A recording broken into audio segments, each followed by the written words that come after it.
My name is Eli Hecht. I'm one of the founders and CEO of the Method Group. We are a vertically integrated construction management GC firm based out of Brooklyn, New York. We also own and operate a property management company as well as a licensed electrical company in New York. And more recently, started our own security and low voltage company. I've been in this industry for about 18 years. And then about 12 years ago is when we founded the Method Group. On our panel today, we have three distinguished people that are here to help us and guide us in navigating the construction world that we're in. So I'm going to do a quick bio for each. Marty Waisbrod, founder and the CEO of Powwow Construction. With over 2 years of experience, Marty is a distinguished real estate professional whose career blends expertise in development, construction, and strategic innovation. Marty has since been instrumental in a broad range of commercial real estate projects, from ground-up residential developments to shopping centers, hotels, and medical. As the founder of Promont, Marty has overseen the successful completion of more than 150 ground-up commercial projects across the tri-state, serving as a general contractor, construction manager, and developer. He has built a reputation for delivering high-end multifamily residential, commercial, and institutional projects. Marty has launched 2 additional companies under its umbrella, further advancing the real estate and construction industries. SmartCon, which is a company I'm excited to talk about shortly, a New Jersey-based building information modeling firm, is modernizing the construction process with cutting-edge technology that enhances pre-construction coordination. And Latitude Compliance, his latest venture, helps landlords navigate New York City's Local Law 97, which enforces stricter energy standards for buildings over 25,000 square feet, introducing significant fines for noncompliance. Next, we have Ben Siscovick, the president of Spaxel. Ben is a seasoned investor, operator, and entrepreneur with more than 20 years of cross-disciplinary experience spanning venture capital, public equities, real estate, and technology.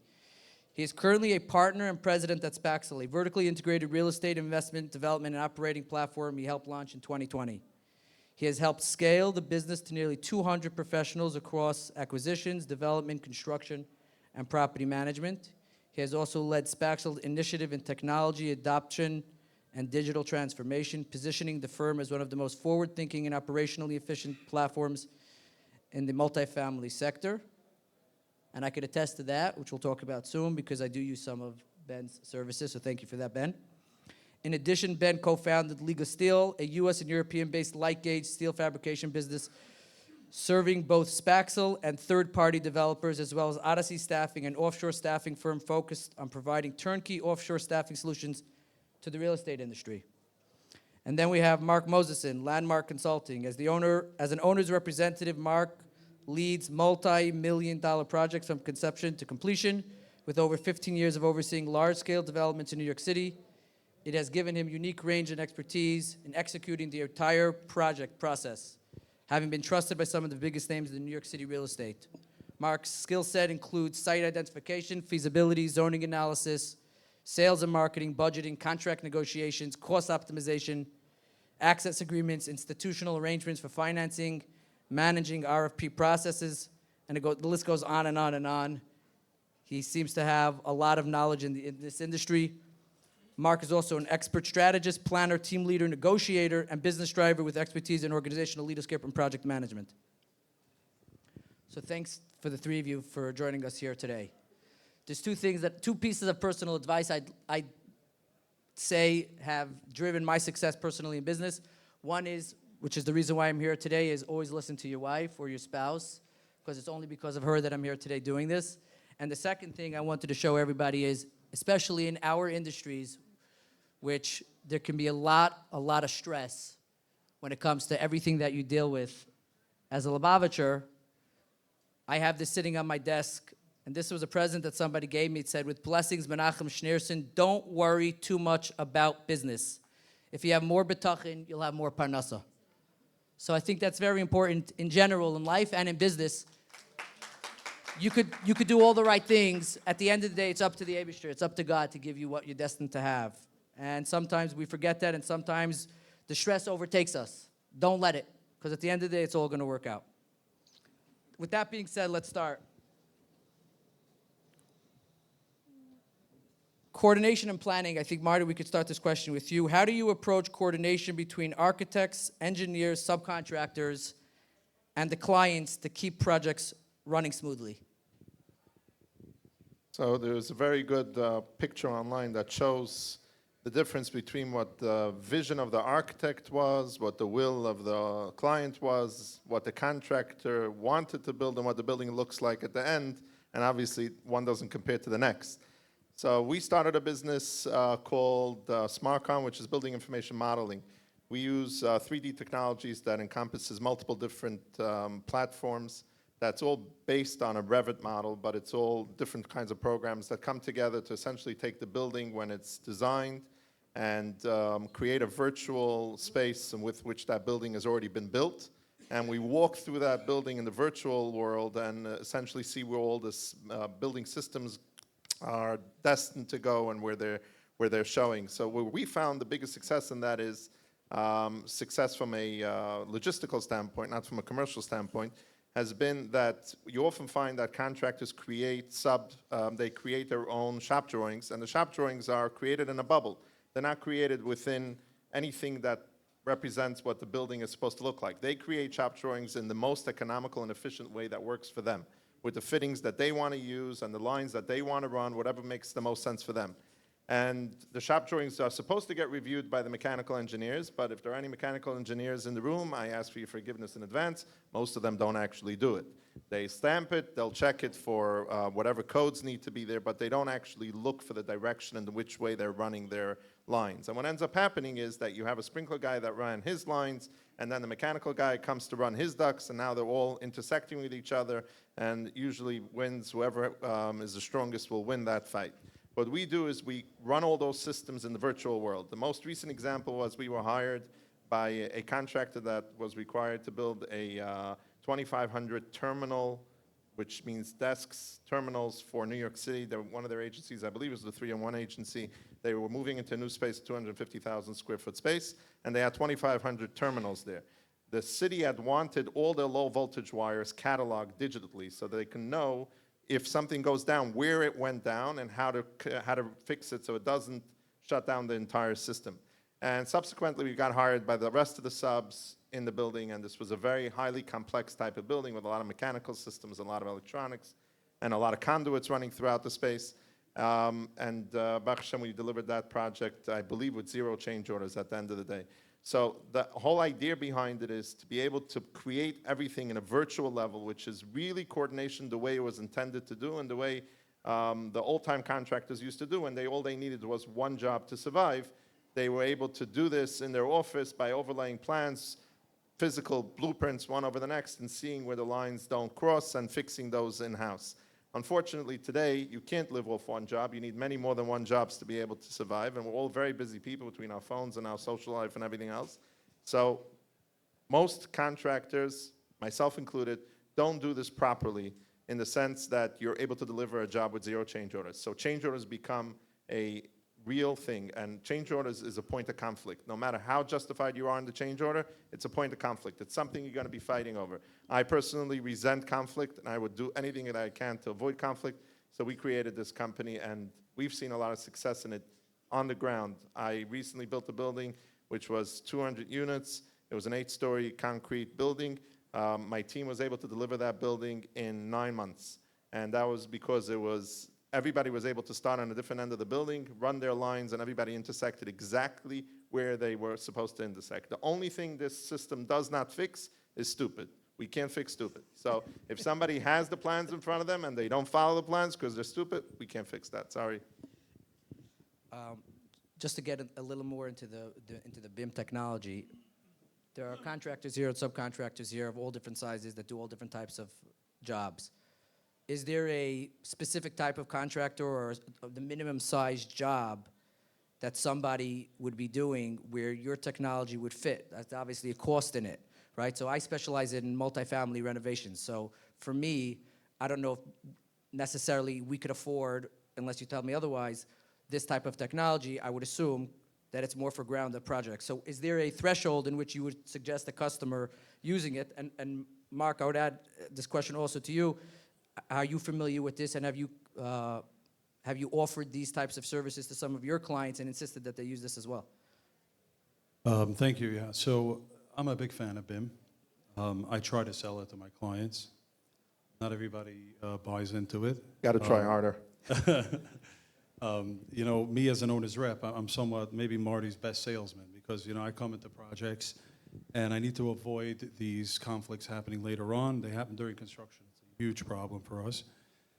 So we try to get ahead of it, and BIM is one of the ways to do that, but there are some owners that, you know, they don't have the foresight to say, oh, you know, we want to coordinate all this in virtual reality. Some projects, they wake up too late, and there's no time in the timeline to actually do the BIM coordination.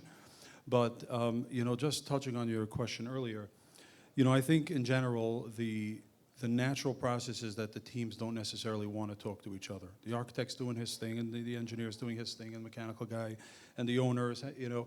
So I am, as an owner's rep, I'm the sort of cohesive, like, central person to that whole design process. And some of the people here who know me or have worked with me, you know, I'll tell you that I have a very open book. Like, I work in a very transparent and in a teamwork type of fashion where everybody talks to each other.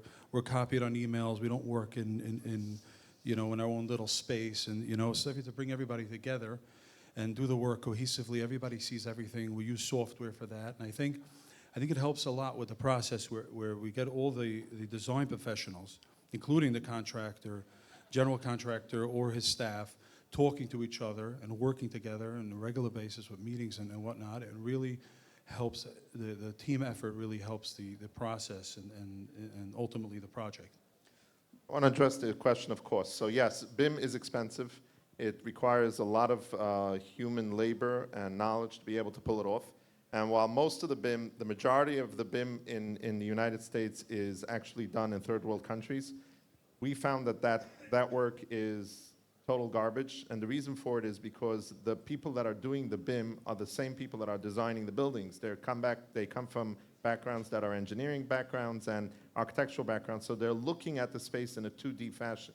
They don't come with the background of a contractor and subs that work with contractors that know what it means to actually build a building. So we came at it from the construction end, and we know that certain things are not going to work. Very often, my BIM team is going to reach out to my project management team and going to ask them, we have this and this problem, how is the best way to fix that problem? So that's what we bring to the table. So that is expensive, yes, there's a cost to it. But I will counter that by asking, what's the cost to running a duct that's 50 inches wide in a third subterranean cellar floor of a parking garage that now needs its own sprinkler head underneath the duct, which the mechanical engineer missed, but our team picked up because of their knowledge of code. And now once you run that sprinkler head there, the only thing you could park in that garage is a bicycle. And now you're building a 40-story building on top of it, and that was supposed to run in one run all the way up to the roof. And guess what? You built the building, and now you realize, oops, that ain't gonna work. So whatever oops you're gonna fix in there is gonna cost you a lot more than what happened in our case, where we found it in the beginning for a client of ours, and they were able to redirect the venting in 4 different corners of the building, and they were able to prep for it in their superstructure as they built it up. So the net result was a lot of money saved, and whatever they spent on us was peanuts compared to what they would have spent on fixing just one change order. And in another project that we did was the Korean Cultural Center in Manhattan. You can Google it. It's a gorgeous building. The facade is all glass. This is South Korea, by the way. North Korea doesn't have much culture as far as I know. And the South Korean government built a cultural center as part of the UN mission in Manhattan. And the structure was built as a fully glass structure going up 10 stories, set forward 30 feet from the actual concrete structure in the back. So there was no mechanicals that could be visible in that space. But you still have to heat it, you still have to cool it, you still have to light it. The contractor was a very big name in Manhattan. They built the building. They were 6 weeks into the foundation phase, and they realized through their site meetings that everybody's going to be occupying the exact same space. So they stopped construction, they hired us, we went a fast track on it, we delivered the space to them, they were able to deliver the space without any change orders. So yes, there is a cost associated with it, but it pales in comparison to what it would cost without it. Marty, practically speaking, is it the clients that hire the BIM software guys, or is it the architects, or is it the contractors? Who ultimately makes the decision on whether this comes into play? So most of the times, it's the contractors. In my opinion, it should be the clients that demand it, the contractors that pay for it, and the clients that should pay the contractors. Got it. Thank you. Okay. I guess this is a very general question for all the three of you. Chime in. What's the most unexpected challenge that you've had to solve mid-project, and how did you handle it? So I guess as a GC or an owner rep or a developer, Ben, either one of you could chime in. Yeah, I'll go. So right now I think what's going through my head is which issue to address. We Pick have one. so many. I'll talk about a very common issue that comes up on projects, and let's talk about water. On the ground, we obviously do a range of testing before we get into projects, and we do borings to establish like a soil classification to see where our water tables are. We explore it to the best of our ability. But I don't think there's any seasoned contractor here that would say that if you dig up in a foundation that you're not, you've seen everything that you expected under there. It's almost very uncommon. And I'll talk about the two general things that we generally come across. One of them is rock. In many cases that we're digging a foundation. We plan for a 15-story. We have a project that I'm working on. The team's actually here in the room. We started digging a foundation, and everything's going smoothly. We're moving tons of dirt out of there, and everything's on schedule. And then all of a sudden, the excavator's putting his bucket into the ground, and it's not going anywhere. He's hit rock, right? This is everybody's nightmare. And now you're sitting with half your basement excavated on a 15,000 square foot footprint, and you're trying to figure out, okay, do I need my basement? Do I not need my basement? And this is actually what happened. And we're sitting there, and everybody's frozen. Do we dig? Do we stop? Do we eliminate the basement? What do we do? Nobody here is going to spend $1 million to have a cellar space that they can't even use, rent, or occupy. So, I think it's the ability to, at that point, that's a pivotal moment in a project, right? So you're at that moment where now you're either going to be able to assess the problem quickly, make a plan, share it with the owner in a concise, clear way, let them make a informed decision, and overcome it, or your project gets derailed. Right then and there, you could lose 4 or 5 months, you can lose 2 weeks. And what we did was we did a worst case scenario assessment. We said, this is what we think it can be. It could be up to $300,000 in chopping, or potentially it can be a lot better.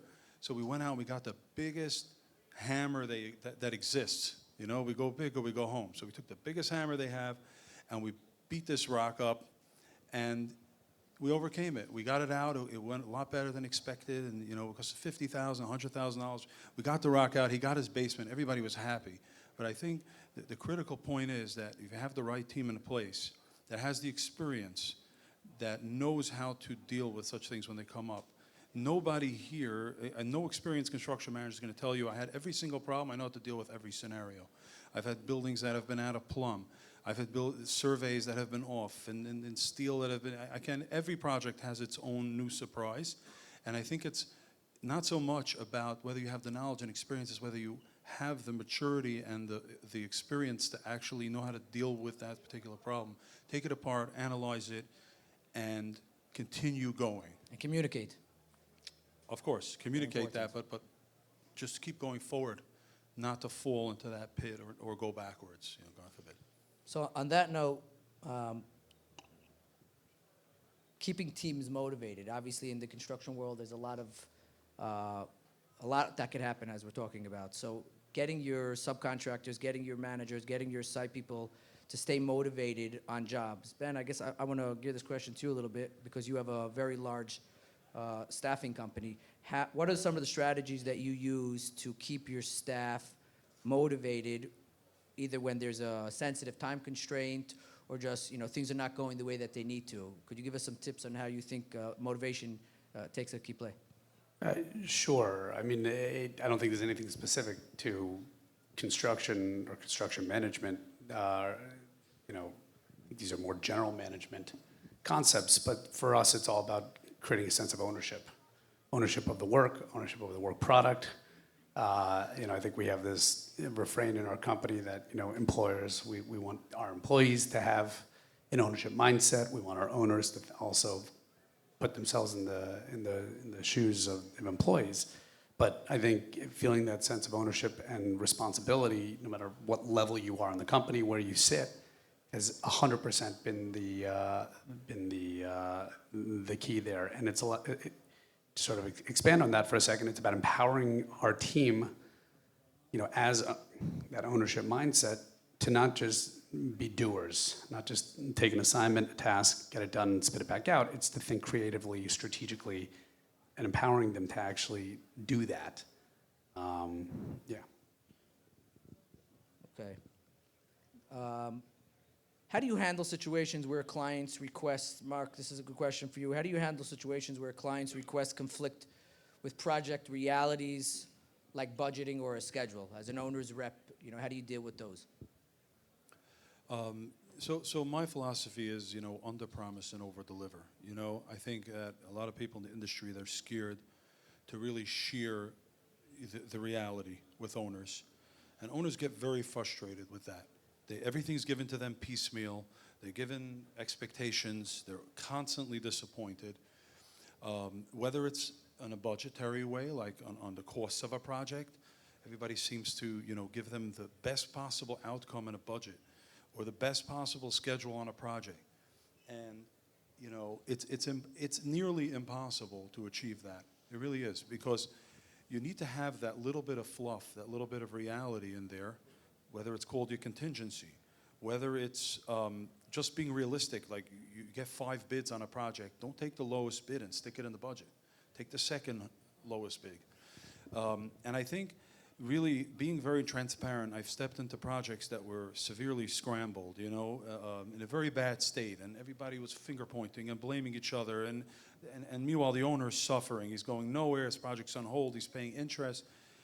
And I think one of the key problems was that he didn't understand what he's getting into. He didn't understand how much is my building going to cost. They told him 80, it's up to 100 million.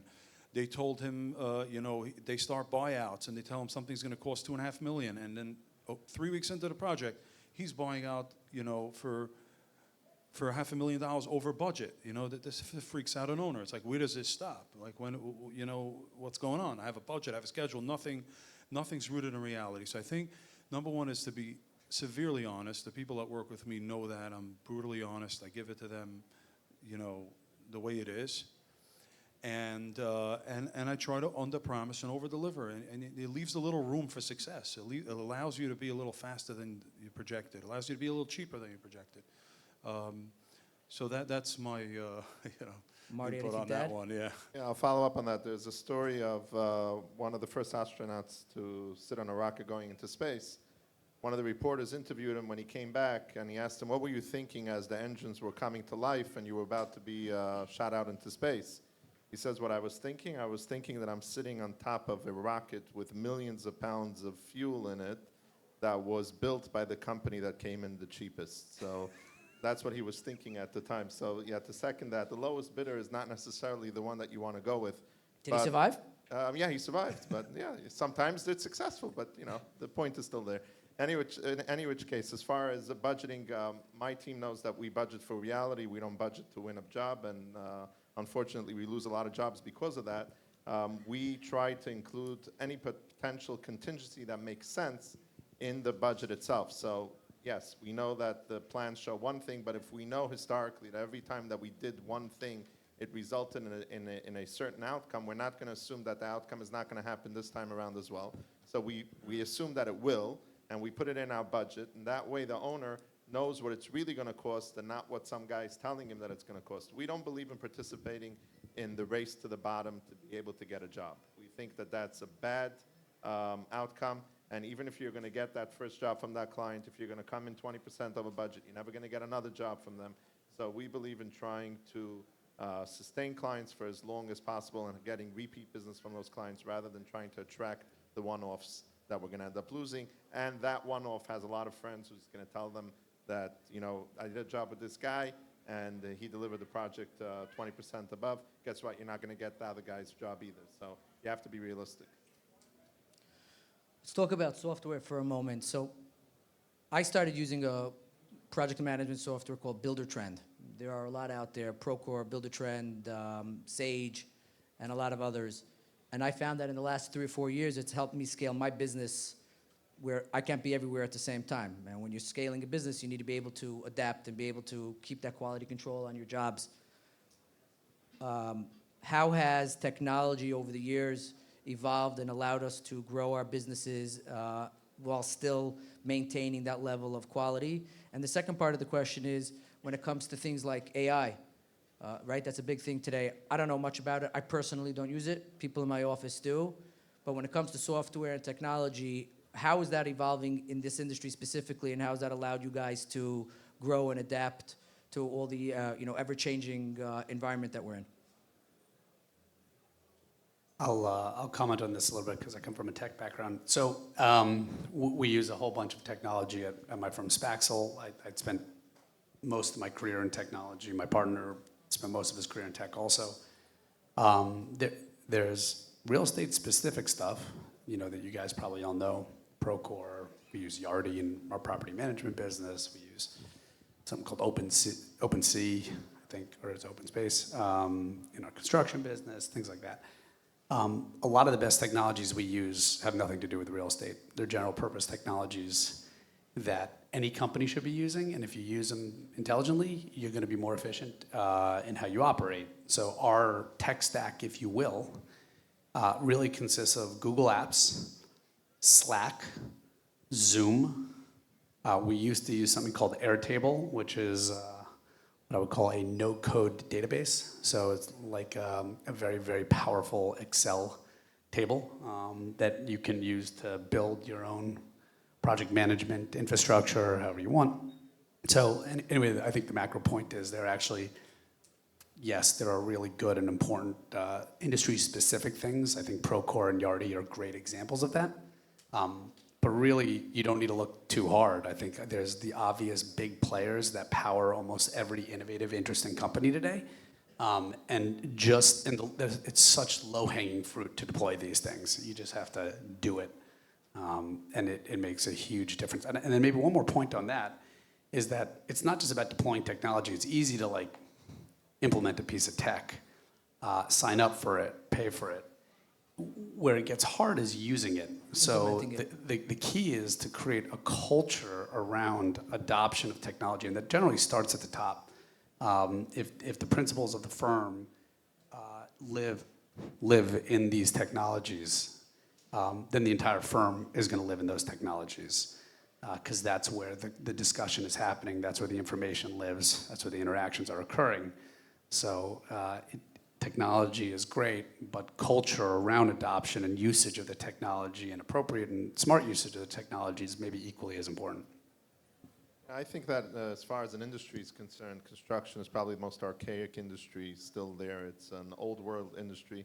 And we use as much technology as we possibly can in-house, but we can't forget that the clients that we work with are often coming from an industry that's been in the real estate industry for many, many years and are not as adept in using the technology that we're using, and we can't lose that human connection between the contractor and the client. Do you use construction management software? I use Procore. Internally, we use Procore. We use Smartsheet for our internal tracking. We use Dropbox for our filing. We use and we use BIM 360 for a lot of our project management. So we're constantly evolving on the technology end.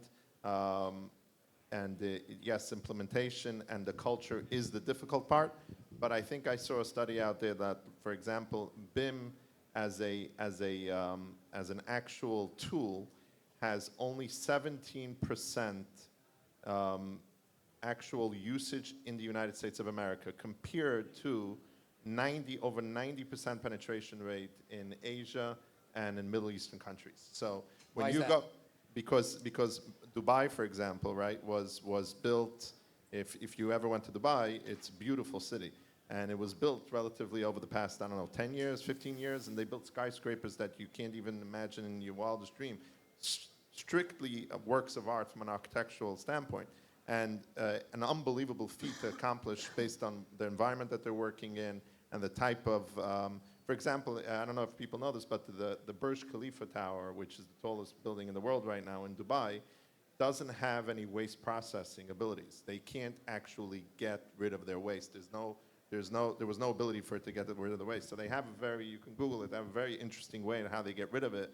And I think it's supposed to work for the next 100 years. So whoever's going to be here in 100 years from now, it's going to stink, Dubai. But by the Burj Khalifa is not going to flush your toilets. But the point is that they came up with these ideas using modeling software that was not available to the industry 10 years ago. But they're using it. So the technology is so good that we were hired by a firm to try to figure out when COVID was happening, for example, and you couldn't get certain types of boilers. So you had a building that was built, all the pipes were run for a certain type of boiler, and now that boiler had a 2-year lead time on it because COVID was raging around the world. So you had to use whatever you were able to find on the market. But how do you know that that boiler is going to achieve what the first boiler was going to achieve? So the technology actually exists that you enter the pipes the way they were actually built into the building. You attach the boiler in a virtual world, and you're able to measure the PSI outcome of that boiler at the end of the pipe to see that it's actually going to work in a physical level. But the penetration of these programs is at 15, 17, 18% in the United States of America, one of the most developed countries in the world, where it's at 90% in Asia and Middle Eastern countries, because they are way more tech savvy and they're able to implement their culture in a way more, to be gentle here, in a way more aggressive manner that we're able to implement it on our workforces. You can use your imagination as to why.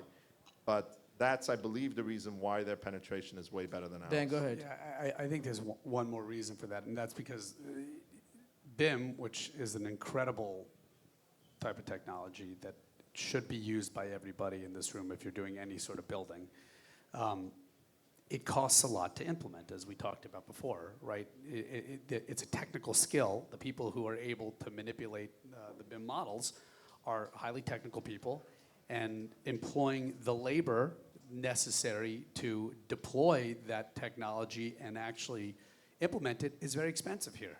You go to Asia and you go to other parts of the world, the labor Kosovo. there, including Eastern Europe or wherever, the labor there is less expensive, and so that's one of the reasons why it's more heavily adopted there. You can get those skills. I understand, I think you mentioned that before, that sometimes you found it to be not as high quality. I think there are, that is true in some cases, and probably there are exceptions to that rule as well, but that to me is one of the huge reasons why the adoption has been greater overseas than it has been in the US. I want to add, in regards to software and project management, I think that obviously it's very good for managing the projects for the GCs themselves and for the subcontractors, but I want to point out that clients and customers also find it to be very useful. In the technology that we're using, Buildertrend, we actually have a client portal where we could set up user access for our clients to log in, to be able to see daily logs, pictures, things that are happening on the projects on a daily basis, so that if they can't get us on the phone or if they're out of town, but they want real-time updates on what's going on in their project, we're constantly feeding that information into the system. And I have customers who have come back to us, recurring customers who've said, you know, it was a pleasure working with you guys because you've been able to be transparent from day one in every part of the project, and we didn't even have to leave our house. We were able to see this all through the software. So, Mark, on that point, in regards to being an owner's rep, have you found that softwares have been advantageous to the client specifically? So I'll definitely, I'll second what Marty said earlier. Our industry is very resistant to change in general, and especially the adoption of technology. It's starting to change. Some of our senior people in construction have come up through the ranks. They were laborers, they were entry-level construction, people on the site. They're guys with big hands, and they do everything with their hands. They don't adapt easily. And I found that over the last couple of years, that once we started to introduce technology a little bit at a time, that the industry in general is a lot more open and accepting of the technology and to use it. And I think, I have a little bit of a unique philosophy about technology. I like my technology working for us and us not working for it. And what I mean to say is that you can have, I use Procore, I use Monday for my own teams and to communicate and all the regular softwares that were mentioned here. But many times there are project managers that will dump an RFI into the system and it distributes to everybody, but that's not where your RFI is getting resolved. It's not where you're getting your answer from your architect, because he'll sit with a log with 40 items on it. Somebody needs to pick up that phone and say, hey, get in there. I need you to address, these are the priorities. I need you to address these RFIs. This is critical path. The project's going to be affected. So I think it's important that while we use technology as a tool, not to necessarily live in this technological world that's not necessarily rooted in reality, and to make sure that it works as a tool for you, and you're not just busy spending hours feeding information. There needs to be a balance. 100%. Yeah. Let's talk about tariffs for a moment. In 2020, when COVID hit, like many industries, a lot of people got hurt. A lot of businesses got shut temporarily. In the construction services specifically, prices of materials skyrocketed, 100, 200. Lumber costs went up from $25 a sheet to almost $100 a sheet, making jobs almost cost prohibitive to continue. Me personally, I had to go through projects where I had to take hits, owners had to take hits, and it was a huge learning curve for me in adapting, not just in how to deal with increases in prices, but from a contract perspective, post-COVID, I started implementing things into my contracts where if prices of material went up over X percent, there'd be a clause where we can't necessarily cover those, that otherwise it would kill the job. So fast forward now to where we are with the tariffs hurting a lot of parts of the industry. How has what happened with COVID in terms of those, crazy increases taught you guys how to implement and protect yourselves and your clients' best interests when it comes to those increases? I think that there's a legal concept called force majeure, which means by an act of God, and it gives you a certain outside of the contract. But people don't realize that tariffs is not force majeure. Although Trump does think of himself as God, legally I don't think he's been classified as God yet. That may change. So when he slaps tariffs on, you're not necessarily protected. We've changed our contract, I think, over the past 5 years. Since the beginning of COVID, Trump, et cetera, we've changed our contracts probably 5 or 6 times. And they've all been reactive instead of proactive, because you just don't have that good of an imagination to figure out all the things that are going to happen in the future. But if you do it once, it's a mistake. If you do it twice, Shame on you. Shame on you. So, yeah, I think that anybody in the room here that's writing or signing contracts that have anything to do with construction, you have to be very careful and try to plan for every caveat that could potentially happen and can hit you. Because if you don't, and the contract says it, all of a sudden your clients become very well versed in reading contracts. Ben, you as we read in your bio, manufacture steel. And I know that steel was a big topic when it came to tariffs, trying to bring steel manufacturing back to America. So you specifically, how has those potential impacts affected your steel manufacturing plants and the way that you're building today? We there? Yeah, it's hurt. That's the answer. It's hurt a lot. There's no way to protect against it completely, right? You take a hit. Sometimes your clients are willing to take some hit. The best way that we know to protect against fluctuations in price of our inputs is to bake into our bids a reasonable margin of safety. And this goes back to what you were saying before about, both of you guys, the lowest cost bid is not always necessarily the right bid to try to match or achieve or to accept from a third party. So it really is, we've learned how to be a little bit more thoughtful in how we price in some margin of safety to address the fluctuations in transportation and logistics, the input material costs, labor fluctuations. I mean, obviously, it's not just tariffs. You also have immigration law that is affecting our business pretty substantially, because the labor that we use is affected by immigration law. So you get hit on a lot of ends when it comes to this stuff. And so if you're not pricing your jobs properly with appropriate margin of safety, you could find yourself exposed. Mark, practically speaking, if you were in the middle of a project today and there were tariffs on any one of the subcontractors that you're dealing with on a job, let's say it's plumbing, electrical, copper going up, made in America, piping versus getting made in China, practically speaking, on a practical level for those people in the room, what would you do if your plumber called you up and said, hey, my pricing just went up 20, 30% mid-project. You have a signed contract with them, but they couldn't continue because they'd be out of business if they had to do that? So the reality is, the way we bid our projects and we level them, there's no way that a contractor has that 30% float in his contract. It's just not possible. A subcontractor does not increase his bid by 30% of his material to account for such an increase. So honestly, the subcontractor is the one that gets the most hurt here. His cost of material goes up significantly. So I find this language, this disclosure language across the board, both from subs and GCs, who are including it and saying, hey, I'm giving you my price, this is my material cost, but it's open for discussion, like it can change any day. I find more owners willing to supply their own material because they're saying, I don't want to go into a contract where my sub controls my material pricing.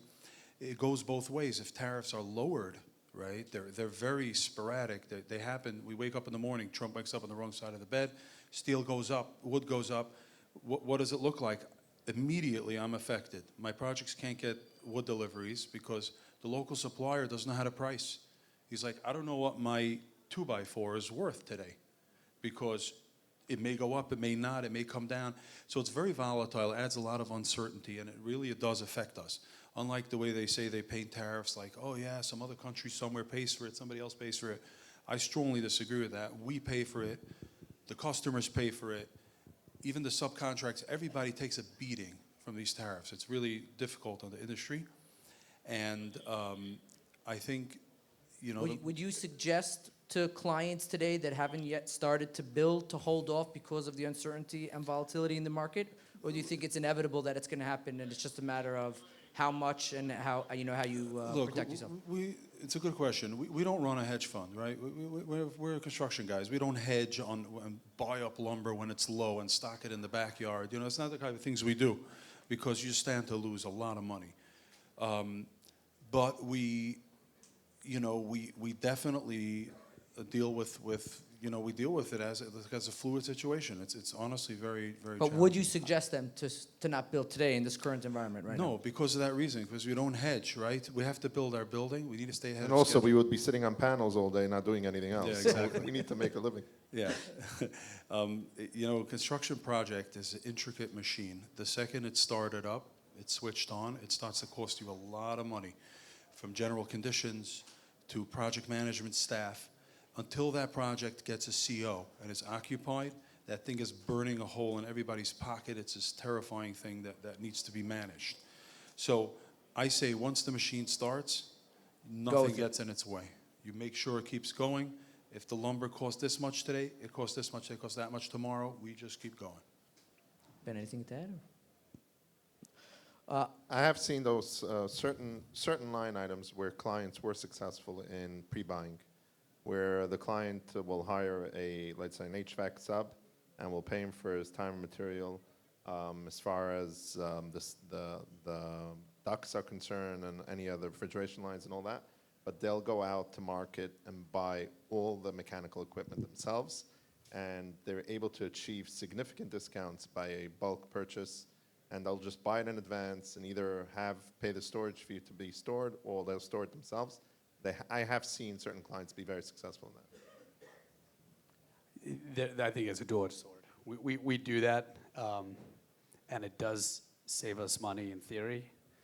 In practice, whenever you're verticalizing more of the execution chain, there are kind of costs that you need to think about that may not be immediately apparent, right? Operating costs. Or unloading the G&A equipment. You have to make sure that logistics. You could get the ductwork delivered to a warehouse and all- stored, but you're forgetting that how much it's going to cost Yeah, you to bring you- it to the if- job when you need it. Oftentimes, you're just looking at, well, what does this cost me versus what does it cost if I let my sub do it? But then there's all those hidden costs that you don't really think about, which is all the work and effort that goes in on the back end to make that possible, and their real costs Right, associated. like for example, you get HVAC equipment delivered to a high-rise, and now you have to crane it up. If the HVAC contractor didn't put it in because he wasn't responsible for equipment, you could be looking at $50,000, $60,000, $70,000 of extra cost that you didn't figure. I think everybody on this panel works not just in one specific region. I myself expanded outside of New York a few years ago into New Jersey. The construction industry is very hands-on, and quality control is very, very important. What are some of the pointers or some pieces of advice that you can give to people here about how to scale your business outside of New York City or the state of New York? Marty, for example, you're in New Jersey, and now you're going to Florida. How are you in practicality keeping that quality on your work and scaling and being able to scale without compromising on some of those important things? It's all a good team, and you have to have a great team. Your senior team has to be a great team. The people on the ground have to be great, and we're only as good as our team are. And as long as you foster a great working environment and people are happy to work for you, and you respect that work, and I have a very loose management style. The people that I hire, I essentially throw them into the fire or throw them into the pool and watch them swim, I think would be a better analogy. And they've all become the Phelps of swimming, and they're all excellent swimmers. So I think that's really the only way that it could be done.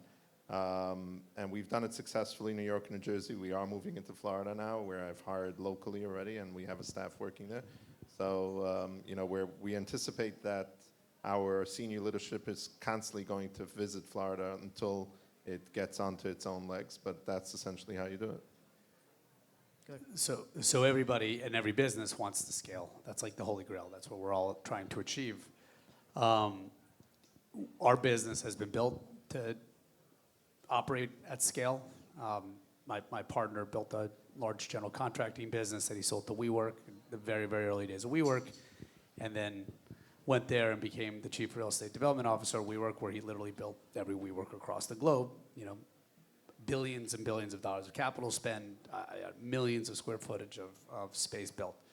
The way that we have built our firm Spaxel to execute at scale really is leveraging two things. One is technology to make people more efficient in how we operate, and we could spend hours just talking about tech. But the other way, and you know this well, Eli, is the way we've operationalized our business. And you talk about your team, which is absolutely critical, because at the end of the day, it's people that are doing these things. We basically have built a very large-scale operation overseas. So we offshore a huge part of our team. These aren't outsourced employees. They're members of our team. They're not back office paper pushers. They're frontline knowledge workers. They just live in a very low-cost domicile in Eastern Europe. And it's been a total superpower for our business. So we have 100 employees based in Kosovo and Eastern Europe that power every single part of our business. Leadership really is generally in the United States across every department. But for example, we have 15 members of our finance and accounting team that report into our CFO, who's a partner in the firm here in the United States. 15 members of his team are based in Kosovo. 4 or 5 controllers, staff accountants. We have dozens of engineers, architects, and designers overseas that allow us to, literally just do things that our peers maybe can't do because they just don't have the human capital available to them to do those things. In our property management business, we have marketing and leasing and maintenance administration and procurement and accounting. We have a big estimating team overseas, we have a 3D BIM modeling team overseas. All of these things have been we've built up over the last dozen years. That has been the secret to our. And now you offer that. We do. To other companies as well. That's what when Eli was saying. We work together. Eli's companies started leveraging some of our infrastructure that we now started offering to third parties, which is to basically allow people to plug into this, what I call offshoring as a service almost, just this turnkey solution to be able to, we know the real estate business inside and out. We have a vertically integrated real estate company with a management business, a large general contracting business. We're developers, we buy. We have a capital markets group. So we have a number of clients in the real estate business who basically leverage our infrastructure. We help them recruit their team. We help them, we handle all the local law compliance, the payroll, the accounting. We have the office infrastructure and the culture of a critical office infrastructure. where people want to go and work late into the night in these overseas environments, or working U.S. hours. So it's a turnkey solution that we now offer to people in the real estate industry. And I want to add, I think that in our industry, letting go of some of the process or some of the control in-house, and not being able to converse necessarily with somebody in your office, in your accounting team, or the issues of privacy and security have always been something that I was hesitant to let go and push that boundary to start outsourcing some of our staff. And in reality, once you find the right people, like I have with Ben, over the last year, I've been able to hire, I think, 7 full-time staff. You guys are more, almost 9 now. 9 now that are a fraction of the cost of hiring people, in the States. And as we try to make our businesses more profitable and try to lower our overhead, I think that's a key factor in being able to scale a business, is keeping your overhead down. So if you find the right people, like I have with Ben and some other companies out there that are able to offer you some of these services, you'll realize that the security is not necessarily an issue. The timing is not necessarily an issue. And you're certainly getting what you're getting in America, maybe not the face-to-face interaction, but you're getting that top quality employee at a fraction of the cost. And I think when it comes to scaling a business, I think that's crucial, being able to hire some of these offshore people that are able to keep your overhead down. And just to expand on expanding, when it comes to marketing construction companies and construction-related companies and owner rep companies, when I first started in the industry, I was on LinkedIn all the time, sending out videos of before and afters of my jobs, and it helped personally. I've met subs, I've met clients through that. Just opening up the panel here to the 3 individuals, are there specific places or techniques or pieces of advice that you give people here about marketing your construction-related businesses, and how has that been successful for you guys? I may not be the best to answer that, because I'll be honest with you, I never really found myself in a position where I pursue business. I'm generally, Baruch Hashem. yeah, I'm very thankful. I have a long track record. There's not a lot of people who do what I do. So, But that in I itself don't- is marketing. You do the right thing, you're transparent, people come back. True, and I shouldn't say this here, but like generally when there are shows, I'm usually sitting and focused on my projects. And I feel like that's where I generate my business from. Successfully delivering projects, word of mouth. So I'm not really in that position where I have to just market myself and put myself out there. But I will say that I am on the receiving end of a lot of that marketing, from subcontractors, from general contractors. And lately, I think the barrier of entry into, especially in the subcontractor world, is very easy. Anybody can open up a painting company or pull together a demo company or whatever. And I find that, like, if you're going to do that, know your business, understand it. I've had constantly subcontractors who walk in on us in the middle of meetings. We're sitting in project meetings, and I commend people for having the guts to go and walk into a construction trailer and try to sell their product, but if you come in there, you got to be prepared, to understand what you're doing, be able to have a technical conversation about what you're doing, be able to do a couple of name drops. I work for this one, I work for that one, this is my big project, this is my abilities. Don't just walk in and be like, hey, I'm a painter, hi. We vet our subs. We are very selective. We're down to the top 10 in I guess in every industry. I always say, maybe we like to give new people a chance, but I also like to say learn on somebody else, and come back. Like we vet our people very carefully and to make sure that we have an optimal team. And if it's a difficult thing to do, but you need to be very well versed in what you're doing to really get into the business and impress somebody like me to say, you know what, I'll give you a $2 million contract. So could I just add to that? We got into this business as owner-operator developers. Most of the time, we used to be on the receiving end of the marketing. Actually, I should most of the time. We still are often on the receiving end of marketing.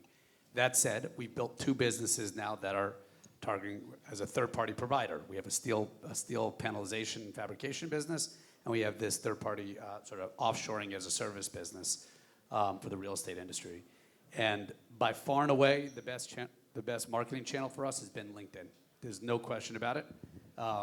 like that's where people's professional networks are. That's where you're focused most specifically on professional content and topics. And we found that to be very, very successful.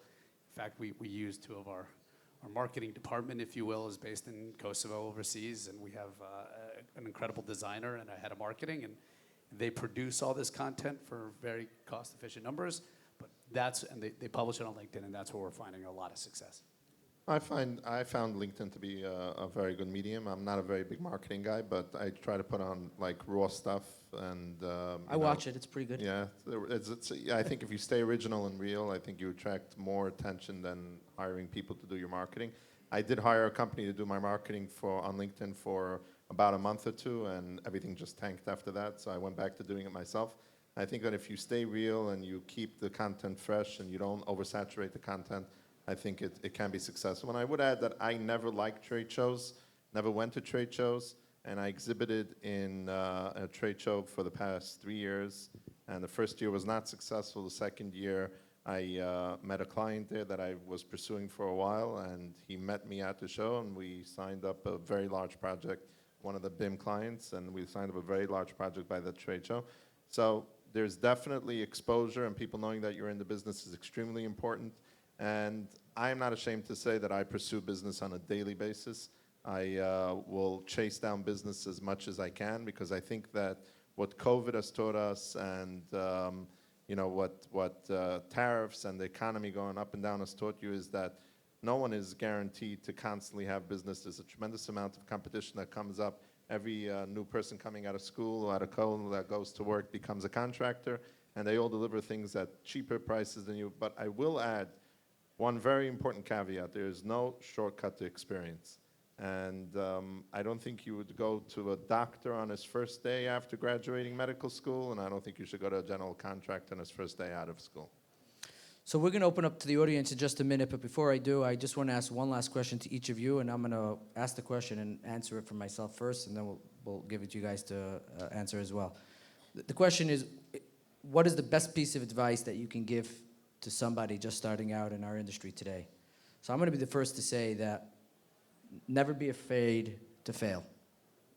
I think that a lot of people have this misconception about failure as, you're out, you're done. I think that some of the best experiences that I've had in the construction industry has been failing on jobs, failing with the client, failing with money, failing in profitability, and learning from it and adapting from it and being able to grow stronger from it. So for me personally, I think for anybody starting out in any industry, but specifically in ours, don't be afraid to fail. Take that leap. If you believe in yourself and if you believe in what you're doing, I think that's key to just getting yourself self-motivated every day to get up and go to work. And if you fail, it's okay. Tomorrow's another day. You can get up and you can continue. So I think that don't be afraid. If this is a passion that you like and if you're passionate about it, grind at it, keep going at it, and hopefully you'll be successful. And then I'll leave it up to you guys to... So I wrote one down I found very intriguing from Churchill. Some people regard private enterprise as a predatory tiger to be shot. Others look at it as a cow they can milk. Not enough people see it as a healthy horse pulling a sturdy wagon. I like that. So I would say, I spent most of my career working for large developers in New York City, Extel Development, Clipper Equity, some of the big shops in New York City. And I always had it in me to go on my own, and people who knew me and even my owners who I worked for, they all told me, they encouraged me to do it. And they were like, "You're an independent guy. You don't follow orders very well. You do your own thing. You're very driven. Like, why don't you go out and do your thing?" And 3 years ago, I left on PFL, had my second child, and I just never went back.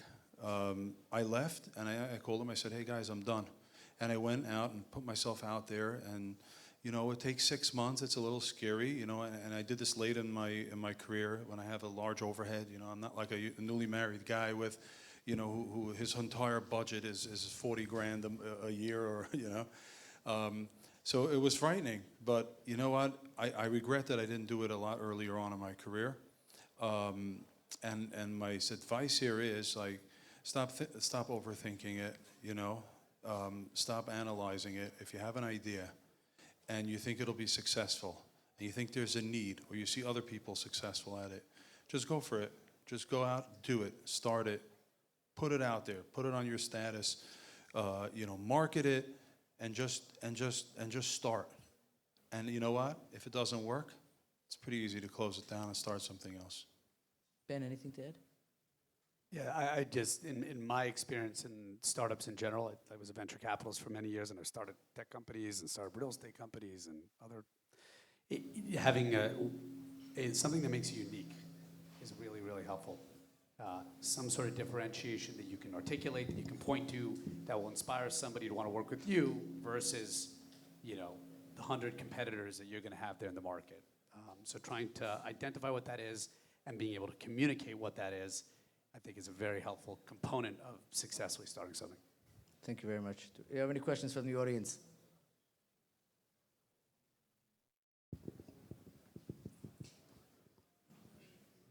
Thank you.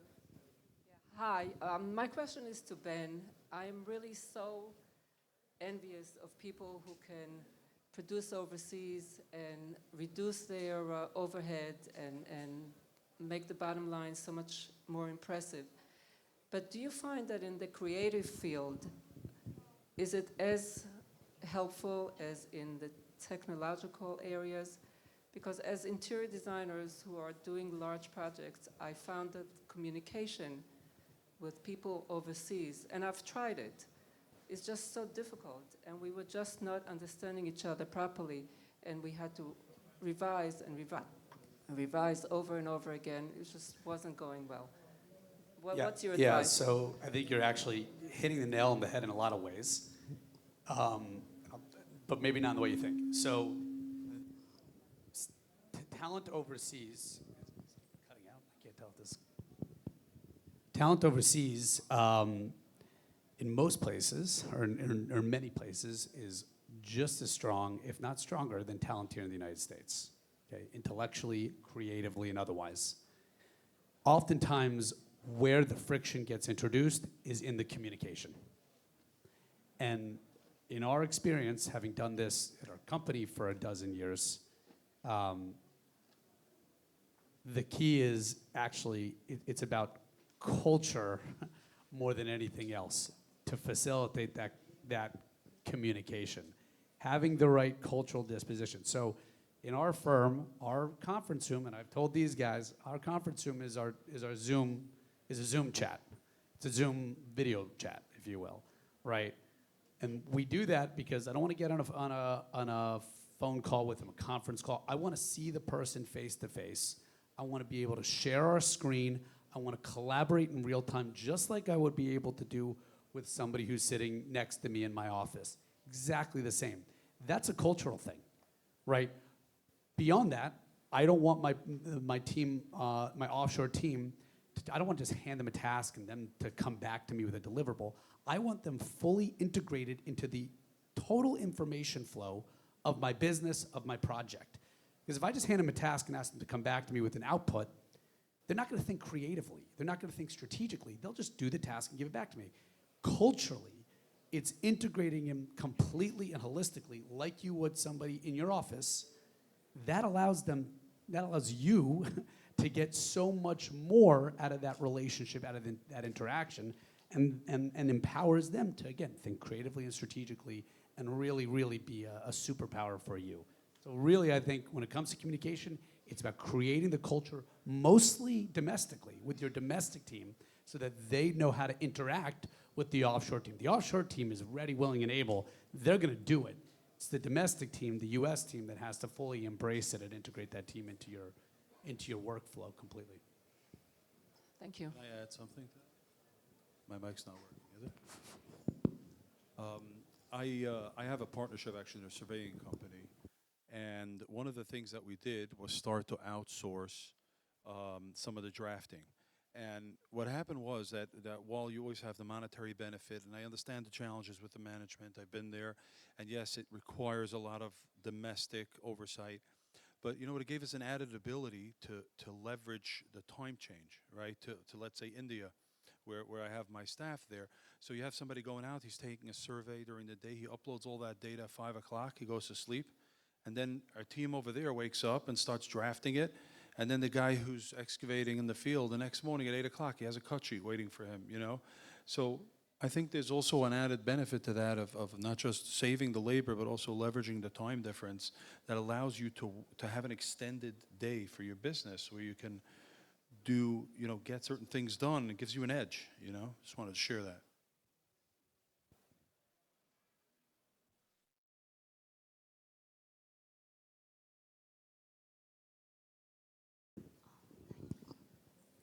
Hi. I have a question is just about the turfy and the materials price is increased. We talk about it. I want to know, I heard especially a lot of Chinese, they start manufacture in United States. For you guys, if you choose, right now you choose the American-made material or you still choose the overseas? No, in our company, we choose wherever we can get the best quality product at the best price. That's our approach. So for now, how many percentage is United States made? What percentage of our materials are coming from the United States versus Yes. abroad? I can't give you the exact Careful, Trump is answer to listening. that, but I could tell you. well, Trump is listening, careful. Yeah.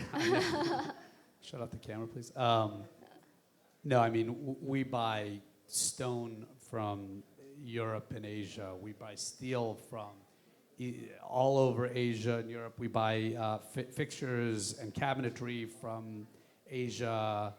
I mean, so you name it, we're buying from where we get the best quality, the best price.